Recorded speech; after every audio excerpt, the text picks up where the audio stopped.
Well, the first welfare property of equilibrium is the following, the so-called first theorem. Theorem of welfare economics.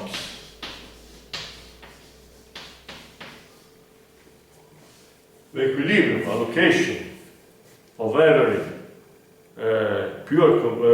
perfect competition economy constitutes a Pareto optimum, according to our definition. Since we are considering strong Pareto optima, we must introduce at least one property on preferences. The must local non-saturation. If you consider the concept of a weak Pareto optimum, no property or preference at all is necessary in order to prove this theorem. We shall see the two versions of the theorem afterwards. Let us simply represent the situation by means of the error box.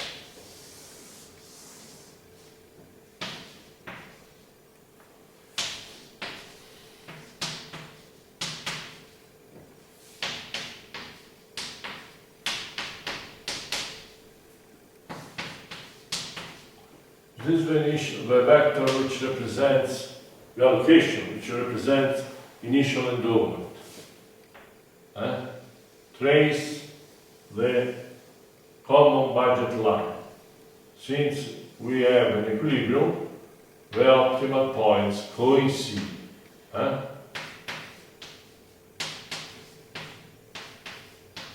You remember? It appears clearly from this graphic that this particular allocation, the equilibrium allocation, is a Pareto optimum. Because, so to speak, this budget line separates the set of allocation which ameliorate the condition of good or individual one from the set of allocation which ameliorate the condition of good two. So these sets have no intersection. The point is a Pareto optimum.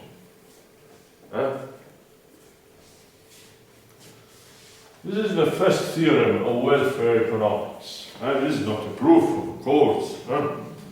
It's only a graphical illustration of this theorem. The theorem was originally proved by Pareto himself, but by using heavily the differential calculus.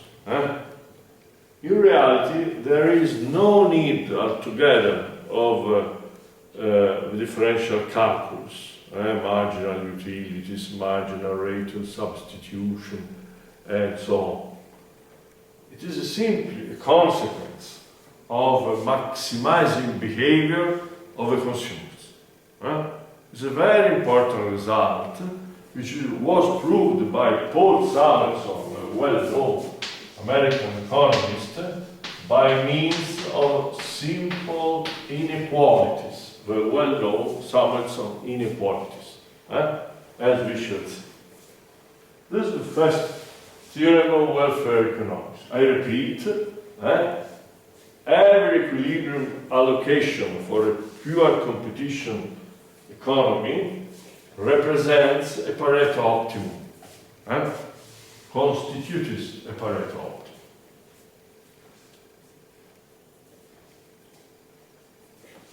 If there is a first theorem, there is also a second theorem of welfare economics. What does this theorem tell us? It is, in a sense, the converse theorem of the first. Let us start from any Pareto optimum. any point on the Pareto set.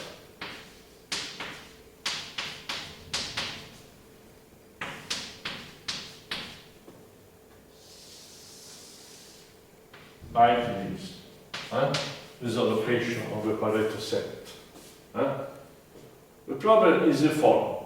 Can we obtain this particular optimal allocation X as the equilibrium allocation of the economy?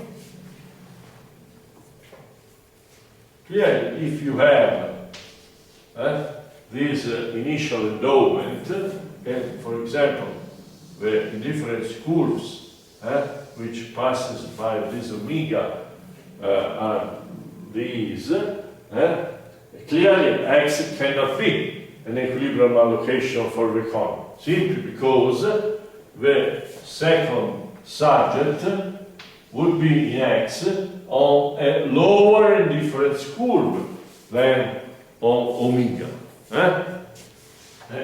So clearly he cannot choose X with respect to omega, because omega gives him a higher level of utility.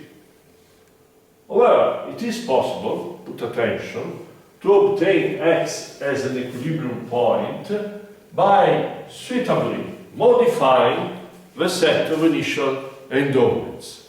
That attempts public authority, by political reasons, seeks to modify omega by simply subtracting some goods to one subject and by giving them to the other subject, and so the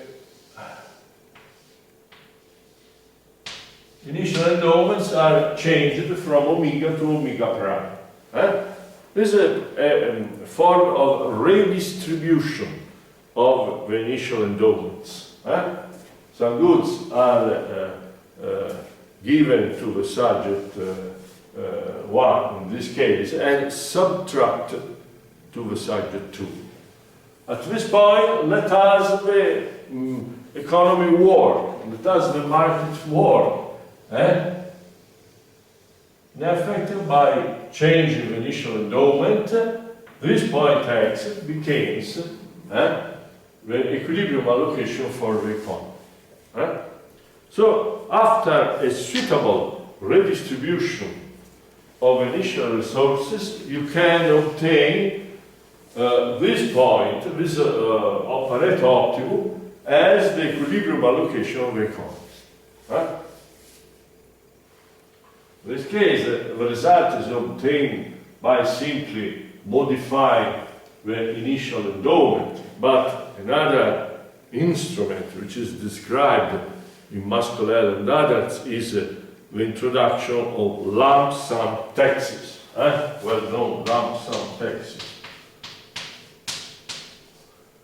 The wealth of a consumer H will be equal to the value of his initial endowment plus a certain sum TH, which a positive or negative number according to the decisions of a political authority, but such that the sum of these TH is exactly equal to Z. Another term, a redistribution of purchasing power, not of the goods, which remains property of the subjects in the original way, but each subject has an increase or a decrease in its wealth, according to the political decision of the authority. But the result is the same. If these TH are exactly calculated, you can obtain any point on the Pareto set as the equilibrium allocation of the economy. Is this always true? The answer is no. There are some Pareto optima we cannot be obtained as equilibrium allocation also after a suitable redistribution of resources of purchasing power. They are not decentralizable. Let us consider this case. The usual case of a Pareto optimum which cannot be obtained as an equilibrium allocation. Look at this graphic.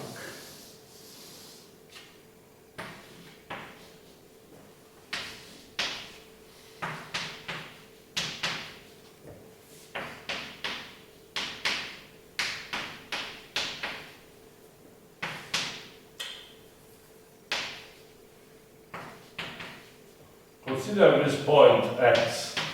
Suppose that this is the difference curve of subject 1 which passes by x. Put attention. This is the indifference curve of subject 2 which passes by x. So, which is the characteristic of this second curve? But clearly it is an indifference curve relative to a non-convex preference relation.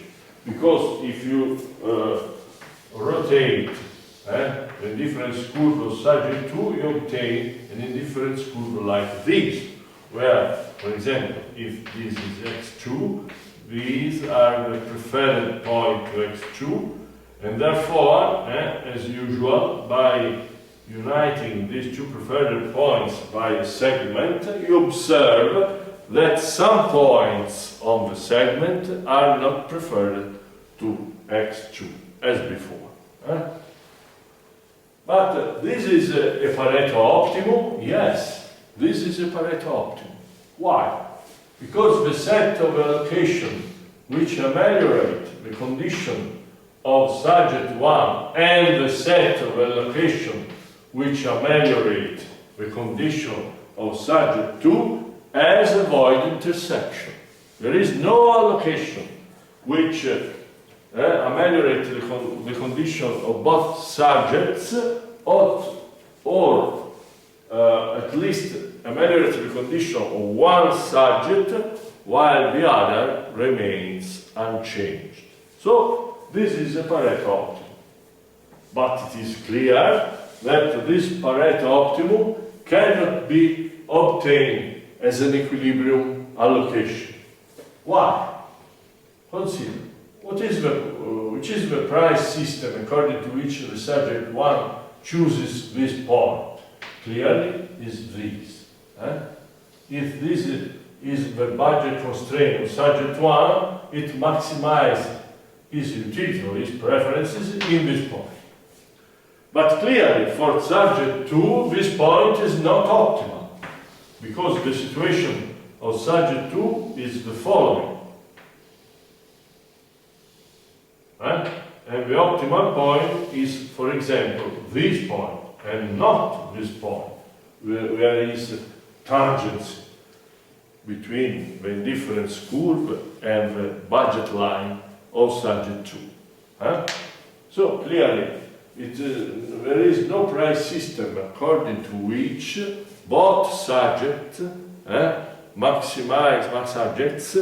maximize their utility exactly in the point x. And so x cannot be obtained as an equilibrium allocation, even after a possible redistribution of resources between the households.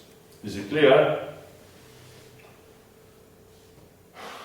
The second theorem of welfare economics simply tells us under what conditions this is possible.